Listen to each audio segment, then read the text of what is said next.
There's been a lot of talk lately about straight naturals and how becoming one is helping a lot of women retain more length. If you've ever contemplated becoming one, but you're too afraid to take the plunge because, like me, you're terrified of heat damage, the Dyson Airstrait might be the best investment that you could make for your hair.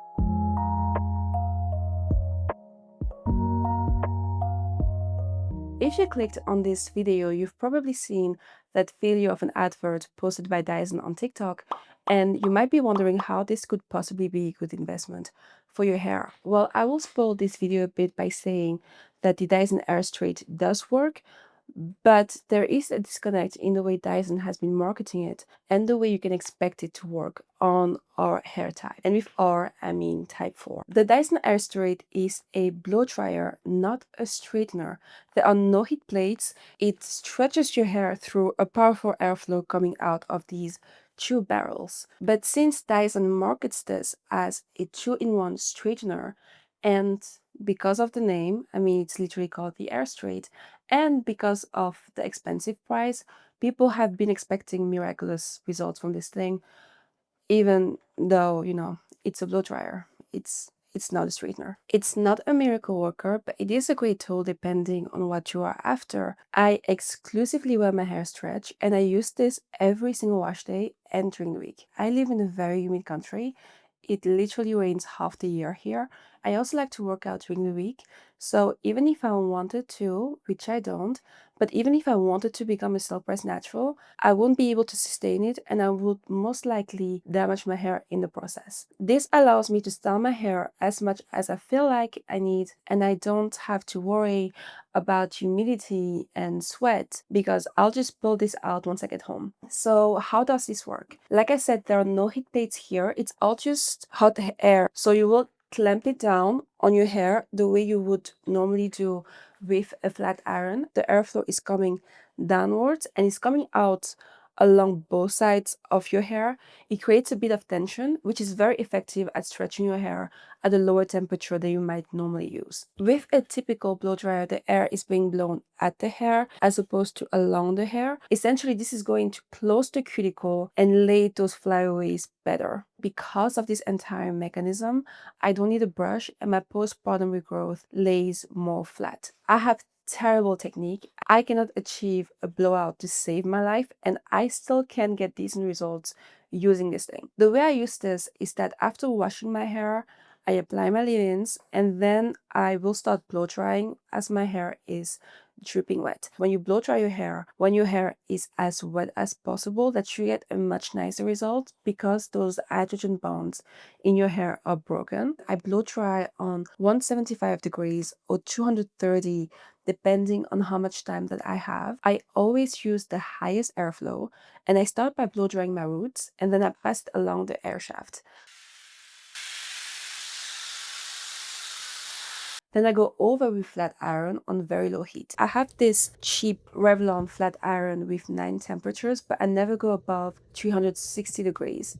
If that, I honestly prefer staying around 284 degrees. I then put bento nuts in my hair, wear my hair out for a day or two, and when my hair has reverted, which will typically happen, I use the Airstrait on dry mode at 250 degrees, put bento nuts in, wear my hair out again for the rest of the week. I do have to say, my hair is in a bun or a ponytail 90% of the time, so I don't care much about frizz or my hair being poofy. But if you want straighter results, the highest setting on wet mode works really well. I will link 2 reviews on YouTube and one on TikTok from naturals with type 4 hair that have used it on the highest heat setting, so you can see for yourself. This is probably a good moment to explain why I don't like other blow dryers or stretch my hair any other way. So when I went into this whole big hair growth journey and I decided that I was going to wear my hair out more, I first experimented with wash and goes, twist outs, and braid outs, and I quickly realized that I was not going to wear my hair out unless it was stretched using heat. I have type 4 hair and over 90% shrinkage when I let my hair dry on its own, so wash and goes came with a lot of single strand knots and breakage because of the shrinkage. Twists and braid outs did not stretch my hair enough to my liking, and they also took forever to dry, and I just didn't have the energy or the motivation to wear my hair if on top of my wash routine taking a lot of time, I also had to wait 3 days for my hair to be fully dry. So I started blow drying my hair. I bought the Revlon brush everyone loves, and I hated it. I gave this thing a genuine shot. I used it for months, and every time I hated it. The amount of breakage this thing causes is so upsetting. I tried multiple different methods with it. I tried different heat settings, and my hair would always feel dry, or it wouldn't even look like I blow dried it. And there was so much hair in the brush each time. It would also get really, really hot. I can't find anywhere how hot the hot setting on this thing is supposed to be, but the whole brush felt dangerously hot. I can show you the brush because I threw it away. I didn't even give it to someone else. It was horrible. And then I looked up other blow dryers to get something that I was sure would help me retain length, and I stumbled upon the Dyson Airstrait. And this thing has completely changed my life and my relationship with my hair. I'm realizing now that I sound like I'm doing a sales pitch, but again, this is not sponsored. I bought this with my own money, and I really, really love it. Let's get into the pros and cons and how this compares to other blow dryers and flat irons. Like I said, you need a lower amount of heat than flat irons because of the tension method and the way it's engineered. Dyson actually guarantees no heat damage if you're using it on wet mode at the two lowest temperatures. That is pretty standard with all blow dryers, but something I also really like about the Airstrait is that the temperature is constantly being monitored. Like I said, one of the problems I had with the Revlon brush was the fact it would get really, really hot, and I have no idea how hot this thing was. So the air being blown here is actually the temperature that you want it to be at all times. The third pro is the total lack of mechanical damage. This was the biggest plus for me. I don't think I will ever use a blow dryer with a brush attachment of any kind ever again. Detangling is when most of the damage happened for us with type 4 hair, and hair is more fragile when wet. Now, of course, we don't have a choice but to detangle when our hair is wet because otherwise we will be causing more damage when our hair is dry. But every single time you pass that brush through your hair when your hair is wet, there is a high likelihood that you are breaking hair strands that did not need to be broken off. I don't need a brush with this to get pretty nice results, so I'm very happy about that.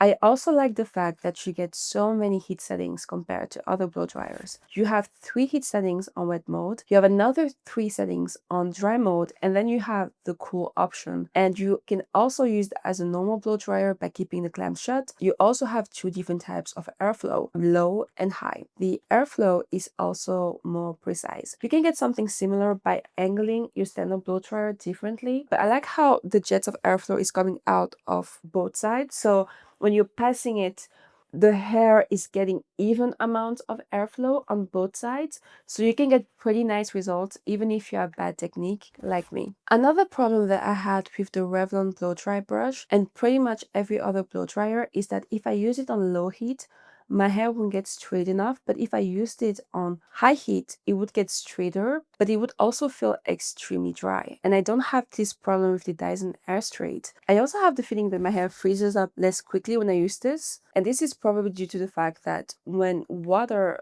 evaporates really quickly from your hair, there is critical degradation happening, which makes your hair more dry, which makes it seek hydration from your environment. So I think that because I typically blow dry on low heat, my hair feels very soft afterwards. This is also partly due to my haircare routine and the products that I use and the way that I treat my hair, but this has actually improved the health of my hair alongside the rest of my haircare routine. Oh, another pro is that this is really quick. It takes me 40 minutes to do my hair from start to finish, and I have medium to long and medium to high density hair, and typically to blow dry my hair it took me forever, even with the Revlon blow dryer, and I find this to be quite fast, honestly. You don't need to take really small sections. I often see people do that, take really small sections and go over it really, really slowly. You don't have to do that. Oh, another pro is that I completely forgot to mention this, but I am able to travel with this.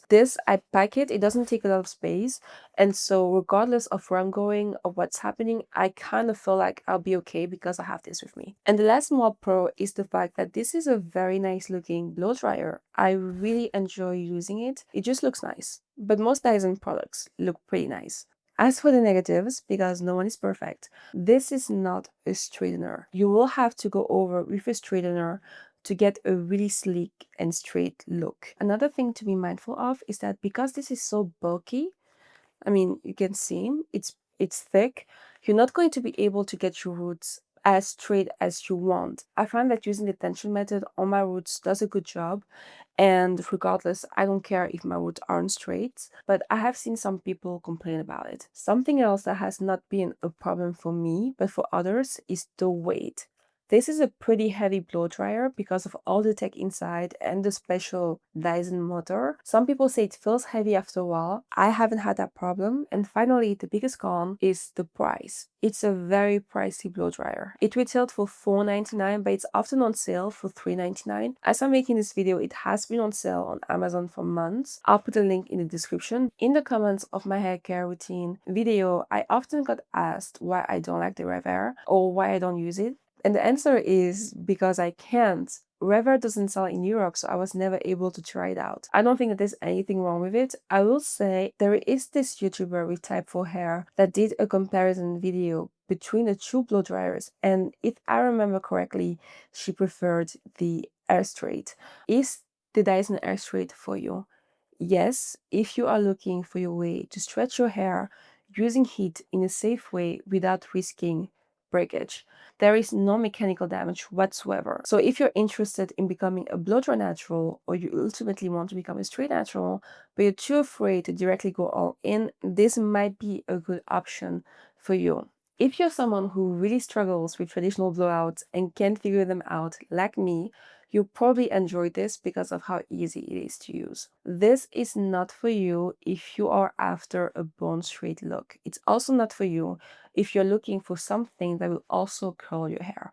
It doesn't curl, it's a blow dryer. Blow dryers not curl your hair, so there's that. Personally, I achieve my curly look by doing bento knots and taking them out the next day. If you want a full breakdown of my science-based routine, I will link that video below. If you're also interested in repairing and protecting your hair at the molecular level, I've got a bond repair video where I test the most popular treatments on my Type 4 hair to see which ones actually work. If it's already up, it'll be showing right here on the end screen. If not, you'll see another one of my videos there instead. So either way, you have something good to watch next.